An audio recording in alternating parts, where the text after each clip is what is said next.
Olá pessoal, estamos aqui então para discutir hoje as projeções de longo prazo e como é que elas nos ajudam a fazer uma previsão de mercado, uma vez que a gente está olhando aqui numa projeção como essa 120 dias à frente. Nós estamos tentando projetar o mercado 120 dias à frente. Então, para começar, vamos apresentar os materiais que a gente tem aqui. A gente tem a cotação de qualquer praça escolhida aqui, então eu posso escolher uma praça específica, sei lá, Barra do Garça. Você vê a cotação de Barra do Garça foi ajustado. Eu tenho no dia 0, que seria no mês 6, 18/6, eu tenho aqui uma projeção iniciada nesse dia.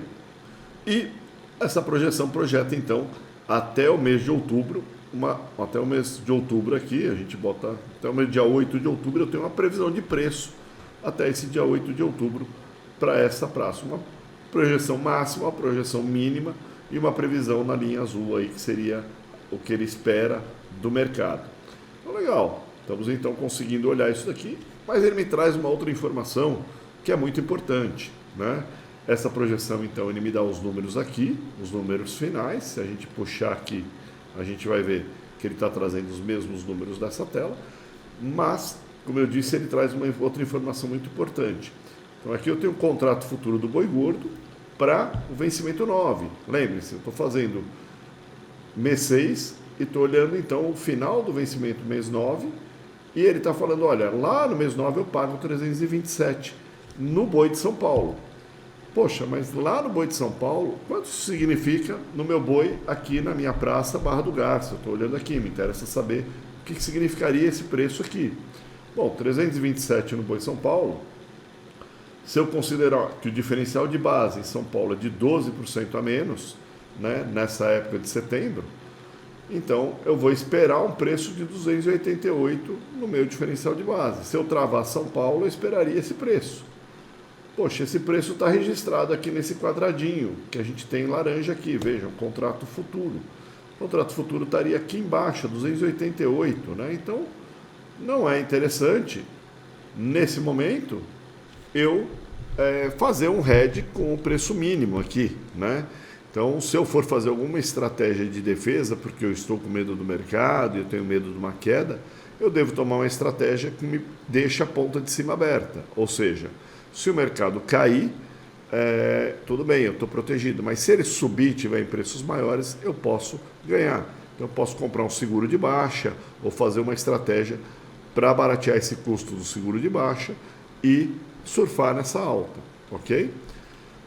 Então, legal. Então, a gente entendeu toda a dinâmica de materiais que eu tenho aqui. Então, eu posso agora, vamos escolher uma outra cultura, vamos pegar soja para a gente poder olhar, e aí a gente clica em qualquer lugar, ele me traz a média do Brasil, e aí eu vou escolher uma praça aqui, Rondonópolis, que é uma praça que produz soja, e a gente pode ver então esse material. Vamos agora voltar no tempo e ver como isso funcionou para a praça de Rondonópolis, né? Então eu vou voltar aqui e tentar olhar nesse período. Veja, o mercado então estava começando a entrar numa tendência de queda, teve uma queda forte, ele avisou que o mercado ia voltar a cair, né? E aí eu tenho aqui uma projeção mês a mês, 120 dias à frente. Veja que ele está me ajudando com as bandas de confiança a capturar a maior parte do movimento preto, mesmo que ele não ficou exatamente na projeção, ele mostrou o risco desse movimento. Então a gente passa a ter uma ferramenta que está nos auxiliando, né? E aqui, no início da virada, a gente percebe que ele começa a perceber uma mudança de mercado e nos mostrar o potencial de baixa desse mercado. Legal. Então, eu vou ir um pouco mais para frente, onde a gente já tem as cotações de mercado futuro, e a gente começa a perceber, então, olha aqui, ele está projetando, o mercado futuro está dentro da projeção, então eu estou fazendo o mercado futuro, ele já me colocou a bolinha aqui, o que significaria nessa praça, né?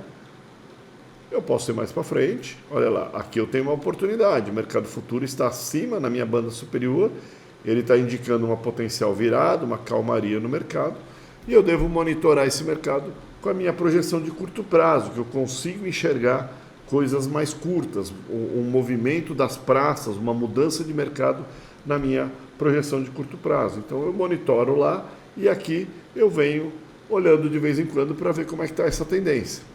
Então veja, aqui estava muito baixa, então não faz sentido eu fazer um mercado futuro nesse movimento. Aqui ele capturou toda a baixa, o mercado futuro realmente estava lá embaixo, então também o mercado futuro já estava pagando baixo nessa situação, então não há grande vantagem de fazer uma projeção no mercado muito baixo já, E aí ele vai me mostrar então esse alinhamento do mercado para eu poder trabalhar. Como que eu uso essa ferramenta, gente? Eu gosto de usar ela junto com a outra. Essa ferramenta ela se atualiza mais lentamente, vocês depois brinquem um pouco com ela, mas ela se atualiza de tempo em tempo, de semana em semana. Eu trago uma atualização mais forte nela e eu olho ela para tentar entender o que o mercado futuro está pagando, se há uma oportunidade, e olho ela também monitorando de acordo com o que está acontecendo na safra, Então, se eu tenho uma safra com seca, se está faltando água, tem potencial de alta, e aí se eu vejo que tem um potencial de falha de chuva e esse mercado está me pagando muito pouco, eu fico quieto, eu não vou fazer um hedge. Se eu vejo que é um mercado que está super ofertado, ele está me pagando alto nessa estratégia, eu já penso em fazer uma proteção de hedge.